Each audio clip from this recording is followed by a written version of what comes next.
Bab 1386. Adril berkata dengan acuh tak acuh, ini bukan urusanmu. Tapi aku ini kakak seniormu. Helen merasa hatinya dingin. Dengan sedikit panik, dia buru-buru mencoba memperbaiki situasi. Jangan sebut-sebut senior atau junior lagi. Mulai sekarang, kita nggak ada hubungan apapun. Sekali lagi kamu bilang kalau kamu kakak seniorku, aku akan menamparmu. Kata Adril dengan nada dingin. Adril terlalu malas meladeni wanita ini lagi, jadi dia langsung pergi jauh bersama Weni. Bagi Adril, Helen sama sekali tidak layak untuk diperhatikan. Kakak senior Weni, kamu nggak marah padaku, kan? Tanya Adril sambil berjalan. Bagaimanapun juga, hubungan Weni dengan Helen cukup baik. Weni tersenyum pahit sambil menggelengkan kepala.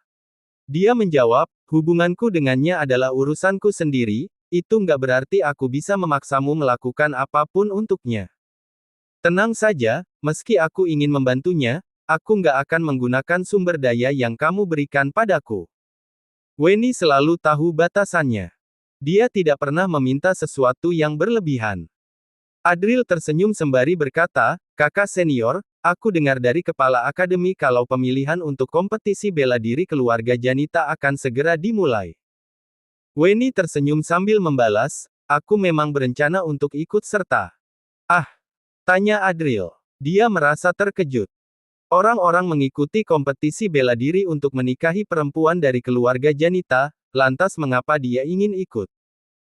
Weni menjelaskan, kakaknya Dastan, Malio, mengatakan ingin ikut serta. Dia menduduki peringkat kedua di antara 7 pemuda Arjuna, punya peluang besar untuk menang dalam seleksi. Kalau dia bisa meraih peringkat tertentu di kompetisi bela diri, dia bisa menikah denganku. Tapi keluarga Janita punya aturan di mana wanita keluarga Janita juga bisa ikut bertanding. Kalau mereka bisa meraih peringkat tertentu, mereka bisa mendapatkan kebebasan untuk nggak perlu dipilih oleh orang lain. Kamu tahu kalau aku punya tunangan. Meski dia sudah nggak ada, aku tetap ingin setia padanya, tambah Weni sambil tersenyum. Adril terdiam. Weni bersedia bertempur melawan banyak orang hanya demi mempertahankan kesetiaan padanya. Pada saat itu, Weni menatap Adril sambil tersenyum simpul, lalu berkata, kamu juga akan ikut, kan? Kamu ingin memilih perempuan keluarga Janita yang mana? Adril menjawab sambil tersenyum, aku ingin memilihmu. Weni tampak tertegun. Dia menatap Adril dengan sorot mata yang cerah, terdiam cukup lama.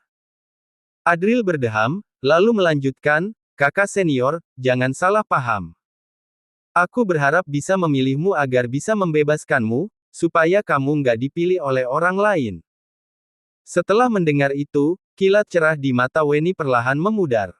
Senyumnya juga berangsur-angsur menghilang. Kalau begitu, terima kasih banyak, adik junior Leo. Setelah berkata demikian, dia melangkah pergi. Adril tertegun sejenak saat menatap sosoknya yang tampak sedikit kesepian.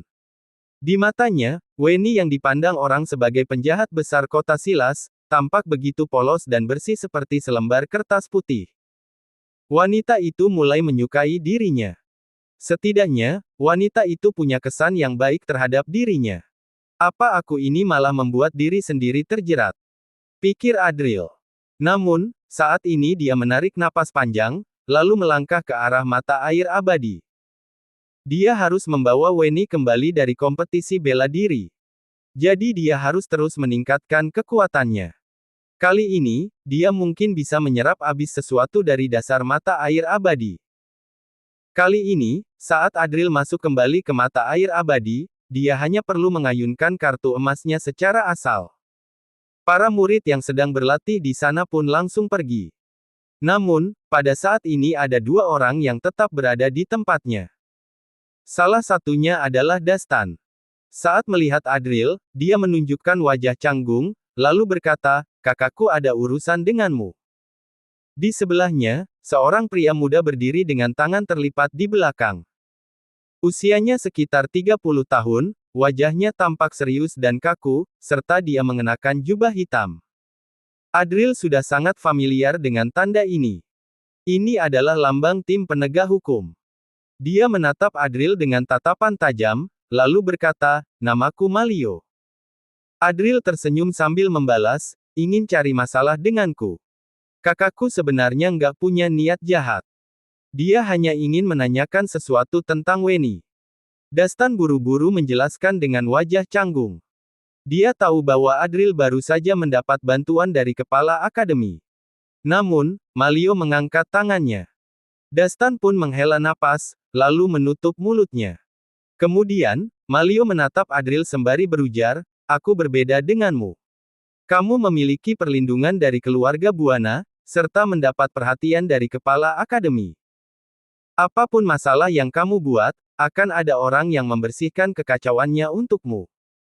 Kamu adalah orang yang terhormat." Dia melanjutkan, "Aku berasal dari keluarga kecil. Orang tuaku hanyalah pedagang, nggak ada yang akan mendukungku. Aku hanya bisa mengandalkan usahaku sendiri. Aku nggak bisa dibandingkan dengan orang hebat sepertimu.